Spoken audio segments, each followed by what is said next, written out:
Hello అండి, welcome back to our channel. ఏ రోజు స్టోరీ విలన్ హస్బెండ్ ఎపిసోడ్ 32. ఇక స్టోరీలోకి వెళ్తే, రేణుక చెప్పింది విన్న మహదీర్ అండ్ శైలు వినయ్ వర్మ వైపు షాకింగ్ ఎక్స్ప్రెషన్తో చూస్తూ, వినయ్ ఏంట్రా రేణుక చెప్తుంది నిజమా?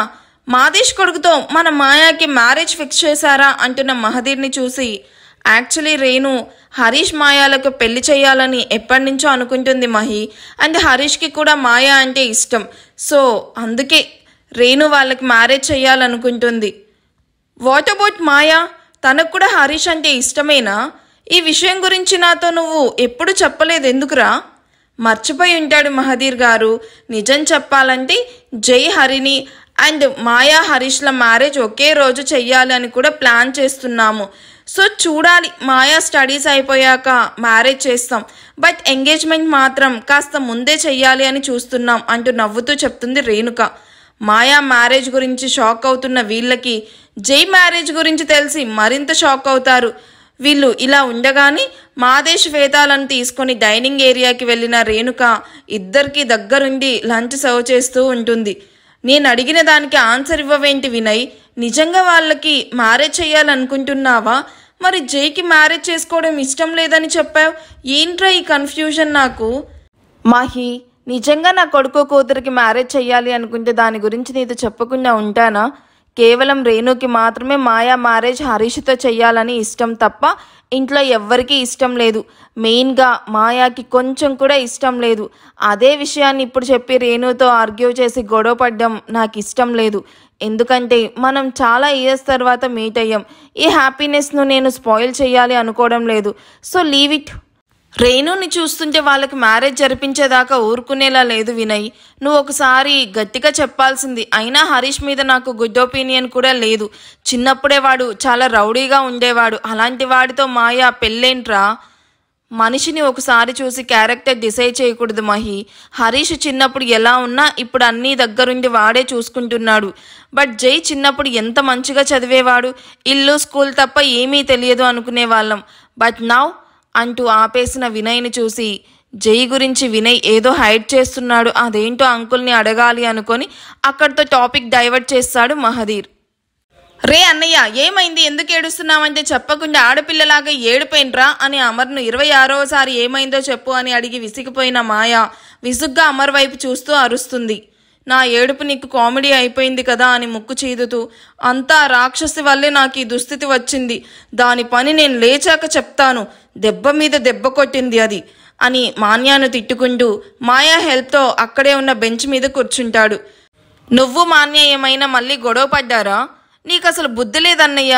ఒకవైపు మాన్యాన్ని లవ్ చేస్తూ మరోవైపు ఎప్పుడు చూడు తనతో గొడవ పడుతూ ఉంటావు. ఇలా అయితే మీ మధ్య పుట్టేది ప్రేమ కాదు, పగ. ఎన్నిసార్లు చెప్పాలి నీకు మాన్యాతో గొడవ పడద్దు అని? అయినా వినవేంటి నువ్వు? హబ్బా ఆపు మాయా, నేను కావాలని ఆ డెవిల్తో పెట్టుకోలేదు, అదే నన్ను గెలికింది. అండ్ యు నో వాట్, ఆద్య వాళ్ళ ఇంట్లో మెయిడ్ ఉంది కదా, తనని నేను లవ్ చేస్తున్నా అని ఆ అమ్మాయికి ఏదో స్టోరీ చెప్పి తనను నా మీదకి డైవర్ట్ చేసి ఇది మూవీ చూసినట్టు చూస్తూ ఉంది తెలుసా? అది అడగడానికి వచ్చిన నన్ను ఇదిగో ఇలా కొట్టి పడేసింది. ఆ రాక్షసి ఎక్కడ కొట్టకూడదో అక్కడే కొట్టింది, దెయ్యం. దాన్ని నేను ఊరికే వదలను అని పళ్ళు నూరుతూ చెప్తాడు అమర్. నిజంగా ఆ విషయం అడగడానికే వచ్చావా అన్నయ్య? నాకెందుకో తేడాగా ఉంది. నిజం చెప్పు, మాన్యాతో ఏమన్నావు అసలు? మీ మధ్య ఏం జరిగింది? అబద్ధం మాత్రం చెప్పకు. చెప్తే మాత్రం నీ లవ్కి నేను అస్సలు హెల్ప్ చెయ్యను. తర్వాత నీ ఇష్టం. చిచ్చి, అందరూ నన్ను బ్లాక్మెయిల్ చేసేవాళ్ళే. ఇంట్లో కుక్క ఉంది, నేను ఉన్నాను అని తనను తాను మనసులో తిట్టుకుంటూ కూర్చొనున్న అమర్ మొహం ముందు చిటికలు వేస్తూ, హలో సార్, మిమ్మల్ని మాన్య కొట్టే వరకు ఎందుకు తీసుకొచ్చావు? తనతో ఎలా బిహేవ్ చేశావో అది చెప్పు. నీకన్నీ మీ అన్న జై క్వాలిటీస్నే వచ్చాయి మాయా, నా కర్మ కొద్దీ అనగాని మాయా సీరియస్ లుక్స్ ఇవ్వడం చూసి, హీ హీ హీ, అదే మాయా, నా లక్ కొద్దీ ఇక్కడున్నారు కానీ లేదా సిబిఐలో ఉండేవాళ్ళు. సోపు వేయకుండా విషయం చెప్పన్నయ్యా అంటున్న మాయాని చూసి, కనీసం కవర్ చేయడానికి కూడా నాకు ఇవ్వరు మీ అన్నా చెల్లెళ్ళు, నా కర్మ అనుకొని నిజానికి దాన్ని అడగడానికే వచ్చాను మాయా. కానీ మాన్యాను అంత దగ్గరగా చూసేసరికి నా హార్మోన్స్లో నాలో తిలానా డాన్స్ వేసి మాన్యాను కిస్ పెట్టే వరకు తీసుకొచ్చేశాయి. సిగ్గుపడుతూ చెప్తున్న అమర్ను చూసి మాయా షాక్ అవుతూ నోరు తెరిచి చూస్తూ, అంటే కిస్ పెట్టేశావా? కిస్ ఒకటేనా ఇంకా అడ్వాన్స్ అయిపోయావా? ప్రపోజ్ కూడా చేయలేదు, అప్పుడే చాలా దూరం వెళ్ళినట్టున్నారు. నీ ఓన్ స్క్రిప్ట్ నువ్వు రాయకుండా నేను చెప్పేది కాస్త వింటావా? నువ్వు అనుకున్నంత సినిమా అక్కడేమీ జరగలేదు. నా బతుక్కి కిస్కే దిక్కులేదు, ఇంకా అడ్వాన్స్ కూడానా? అయినా అక్కడుంది అమ్మాయి కాదు అమ్మోరు, దాంతో సరసం కూడా సాహసమే అంటూ చెప్తున్న అమర్ని చూసి మాయా చెయ్యడ్డు పెట్టుకొని నవ్వుతూ ఉంటుంది. అబ్బా నవ్వకు మాయా అని ఉడుక్కుంటూ, అయినా చూస్తూ ఉండు, ఇంతకింత దాని మీద రివెంజ్ తీర్చుకోకపోతే నా పేరు అమర్నే కాదు. నీ లైఫ్ మొత్తం రివెంజ్తోనే అయిపోయేలా ఉందన్నయ్య. నీ ప్రేమ పేజీ ఎప్పుడు స్టార్ట్ చేస్తావు? దాని పెళ్లి వరకు ఎలా లాక్కొని వెళ్తావు?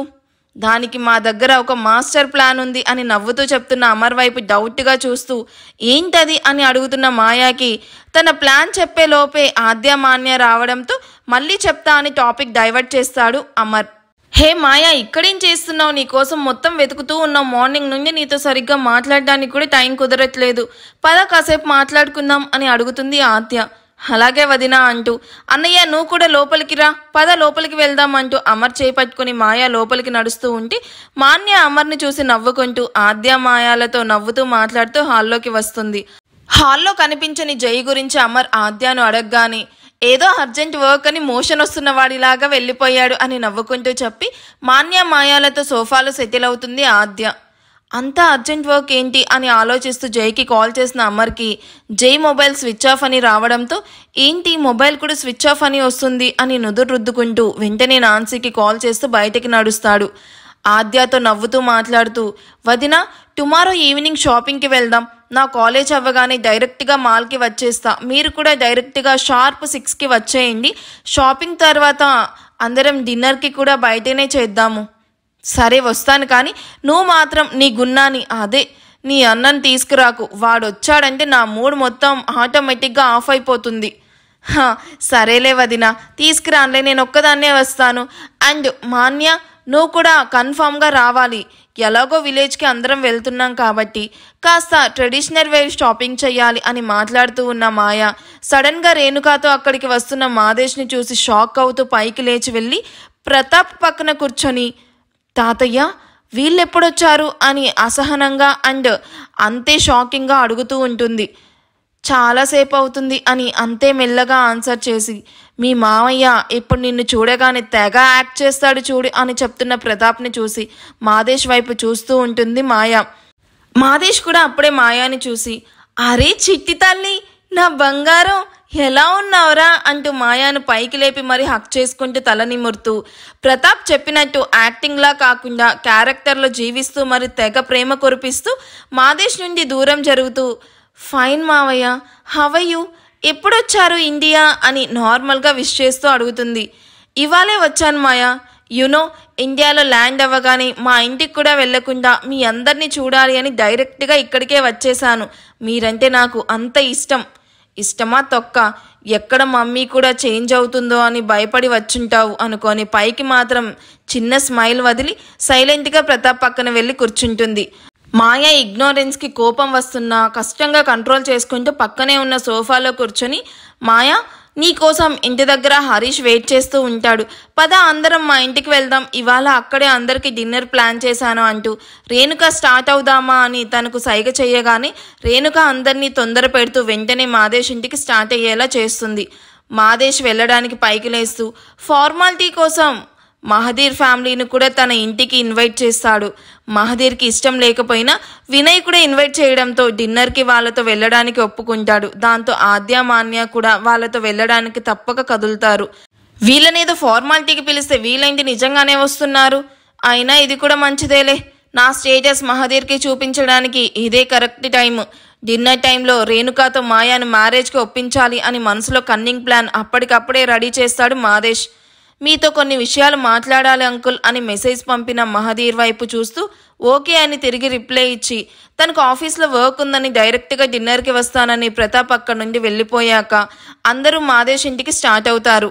కార్ ఎక్కబోతూ ఉన్న మహదీర్ తన సెకండ్ మొబైల్ నుండి ఫస్ట్ మొబైల్కి కావాలనే రింగ్ ఇచ్చి ఆఫీస్లో అర్జెంట్ వర్కా, ఓకే ఇప్పుడే వస్తున్నాను అని 5 minutes ఫేక్ కాల్ మాట్లాడి మీరు వెళ్ళండి, నేను నా వర్క్ అయ్యాక మీతో జాయిన్ అవుతాను అండ్ లొకేషన్ నాకు షేర్ చేయండి అని అందరినీ అక్కడి నుండి పంపించేసి ప్రతాప్ కోసం హాల్లో వెయిట్ చేస్తూ కూర్చుంటాడు. త్వరగా వర్క్ కంప్లీట్ చేసి వచ్చేయమని చెప్పి అందరూ కూడా 3 కార్స్లో మాదేశ్ ఇంటికి స్టార్ట్ అయ్యి అక్కడ నుండి వెళ్ళిపోతారు. తన ఫ్లాట్లో తన పేరెంట్స్ గురించి అండ్ తన పాస్ట్ గురించి తలుచుకుంటూ బాధపడుతూ ఉన్న నాన్సీకి అమర్ నుండి కాల్ రావడంతో బుగ్గల మీద జారుతూ ఉన్న కన్నీటి చుక్కలను తుడుచుకుంటూ గట్టిగా ప్రీతి తీసుకుంటూ కాల్ లిఫ్ట్ చేస్తుంది. Hi Amar, have you?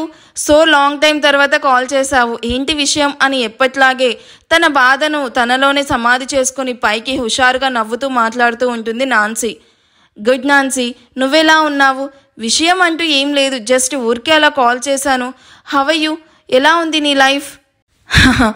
Don't lie to me Amar, నువ్వు రీజన్ లేకుండా నాకు కాల్ చెయ్యవు. సో టెల్ మీ, ఎందుకు కాల్ చేశావు? టు బీ హానెస్ట్, నేను జై గురించి అడగడానికి కాల్ చేశాను నాన్సీ. బట్ నీ మాటలు చూస్తుంటే వాడు నీ దగ్గర లేడు అని అర్థమైంది. అందుకే ఇక ఆ విషయం అడగకూడదు అనుకున్నాను. జై నీకేమైనా కాల్ చేశాడా నాన్సీ? లేదమ్మా, మార్నింగ్ బయట బ్రేక్ఫాస్ట్కి చేశాక నన్ను ఫ్లాట్లో వదిలేసి అర్జెంట్ మీటింగ్ ఉందని హడావిడిగా వెళ్ళిపోయాడు. తర్వాత నాకు టెక్స్ట్ కూడా ఏమీ చెయ్యలేదు. మేబీ బిజీగా ఉన్నాడు అనుకుని నేను కూడా ఏం డిస్టర్బ్ చేయలేదు. What happened Amar? Anything wrong? Nothing like that Nancy. Urgent work అని ఫాస్ట్గా వెళ్ళిపోయాడంట. సో ఐ థాట్ నీ దగ్గరికి వచ్చాడనుకొని నీకు కాల్ చేశాను. హో అవునా? బట్ నా దగ్గరికి రాలేదు. మేబీ ఆఫీస్కి వెళ్ళాడేమో. తన పిఏకి కాల్ ట్రై చేయి అమర్. యా, ఇప్పుడే చేస్తాను. ఓకే, కాల్ యూ లేటర్ అని జై పిఏకి కాల్ చేసిన జై అక్కడికి రాలేదు అని చెప్పడంతో జై వాళ్ళ ఇంటికి ఇంకా తన క్లోజ్ ఫ్రెండ్స్ అందరికీ కాల్ చేస్తాడు.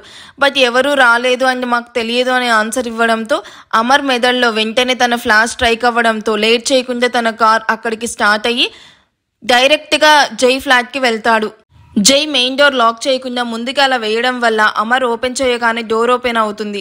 పార్కింగ్ ప్లేస్లో జై కార్ని చూసి పైకి వచ్చిన అమర్కి ఫ్లాట్లో లేడీస్ హీల్స్తో ఒక అమ్మాయి మినీ డ్రెస్ ఫ్లోర్ మీద పడి కనిపించడంతో అమర్కి కన్ఫర్మ్ అవుతుంది ఇక్కడ జై ఒంటరిగా లేడని. దాంతో మొహాన్ని అసహ్యంగా పెట్టుకొని జై ఎప్పుడు బయటకు వస్తాడని హాల్లో వెయిట్ చేస్తూ ఉన్న అమర్కి 3 గంటల తర్వాత బెడ్రూమ్ డోర్ ఓపెన్ చేసుకుని ఓన్లీ బాక్సర్ మీద సిగరెట్ తాగుతూ హాల్లోకి వస్తూ కనిపిస్తాడు జై. ఈ ఎపిసోడ్ ఎలా అనిపించిందో నాకు కామెంట్ చేయండి. ఎపిసోడ్ నచ్చితే ప్లీజ్ లైక్ చేయండి. Thank you for watching. Bye.